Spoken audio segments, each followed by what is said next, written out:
others. It's fundamentally about a sense of belonging. It's fundamentally about a sense of being accepted, about being a part of a group, being acknowledged as human, being recognized as valid. It's a relationship thing. Shame is intrinsically connected to being in relationship with others. And so, from that perspective, I want to explore different behaviors. So, Nathanson, 1992, he talks about the two different kinds of shame.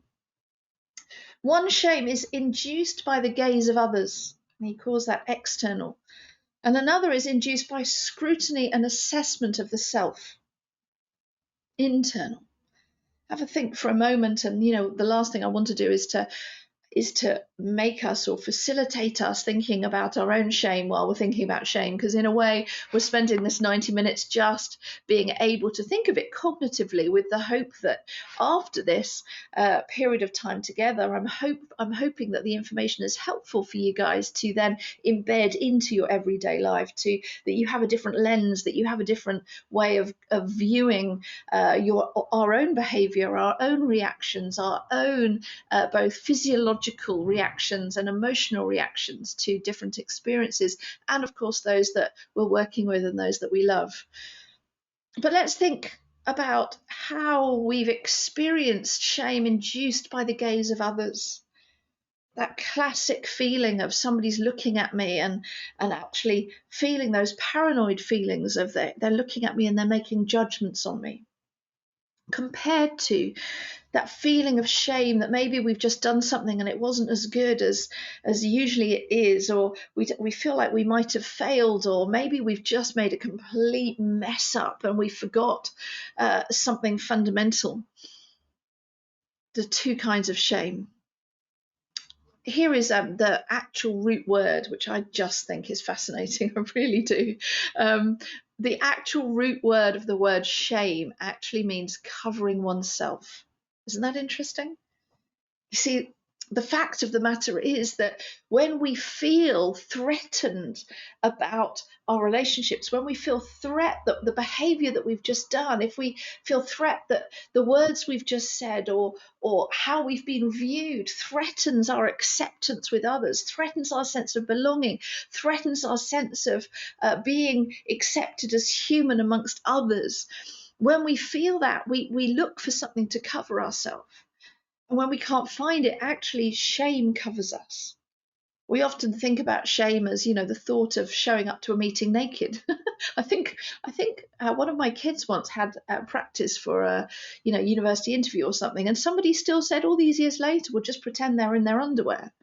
Why? Why do people still say that? Because there's a sense of, well, if you feel that vulnerable being interviewed, if you feel scrutinized, if you feel the gaze of others on you that could cause you to feel shame, why don't you even it out by picturing the person with power in their underwear? Because then you're picturing them as vulnerable, so you feel less vulnerable, so there's less of a power imbalance, and then you feel less like you need protection.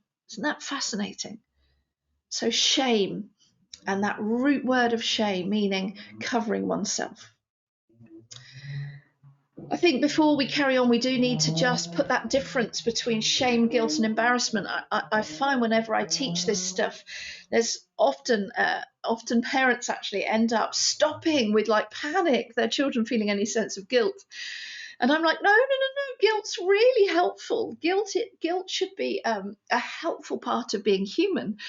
Shame, on the other hand, is something we can really do without, because shame can be destructive. It can also be, and we'll come to this later, something that enables us to stay alive. It enables us to be alive, but it's fundamentally a destructive emotion. Whereas guilt is positive. Guilt shows that we care about people.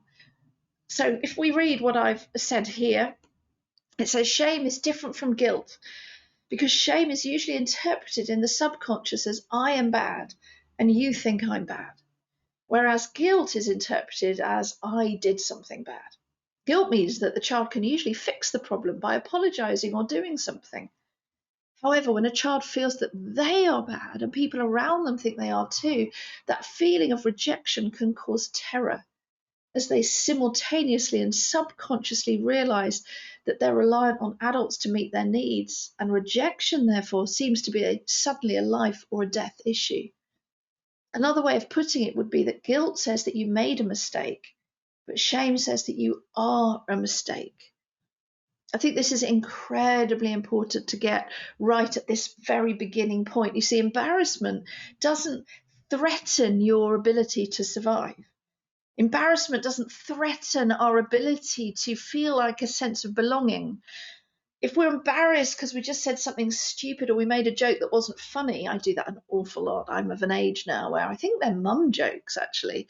I think they're funny and I can laugh at my own joke, and apparently they're not at all funny. Apart from people my own age that sometimes also laugh, because I think they laugh from a sense of attunement that we're in the same situation.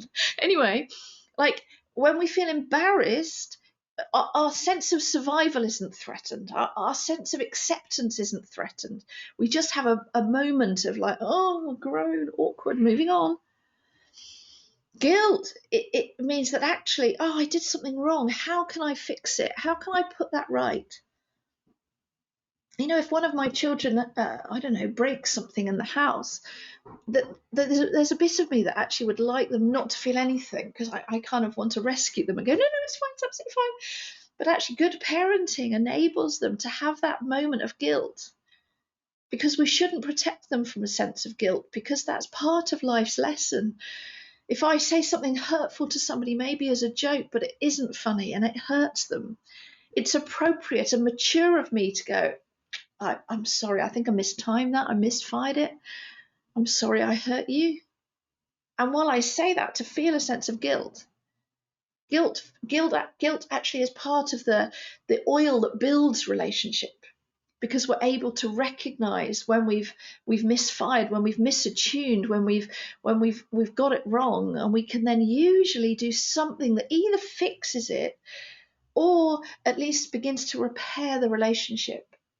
Guilt is an important experience for humans to feel, as long as we can do something about it, as long as there feels like there's a reconciliation, the rupture is mended.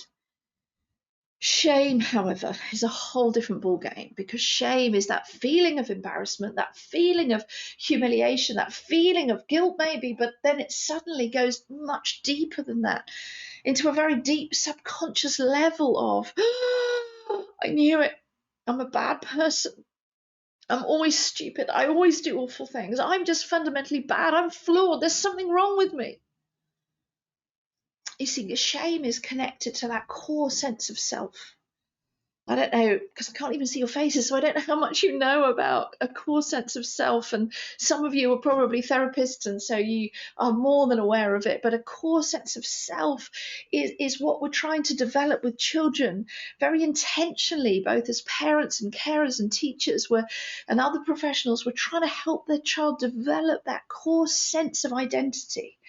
And that core sense of identity should come from everything from moments of success, moments of, look at me, do this, I'm an amazing gymnast, I caught a fish, I'm so good at art, wow, I can do a headstand, to, wow, I was invited to that party, to, they really like me, to, look at my new badge, I fit in, to, oh, I messed up my friendship. I forgot to send her a card and it was her birthday, but I'm going to send her flowers tomorrow. All that sense of who we are and how we fit into the world and how we fit into other relationships and what we're good at and what we're not so good at and what we love and what we're not so bothered by. That core sense, all of those different things fit together as a core sense of self. Now, if in our core sense of self, there's been lots of experiences from an early age of rejection or failure or threat or terror or abandonment, then actually if we feel shame as a child or even as an adult, then that can trigger that sense of shame very deep within our core sense of self. And that's why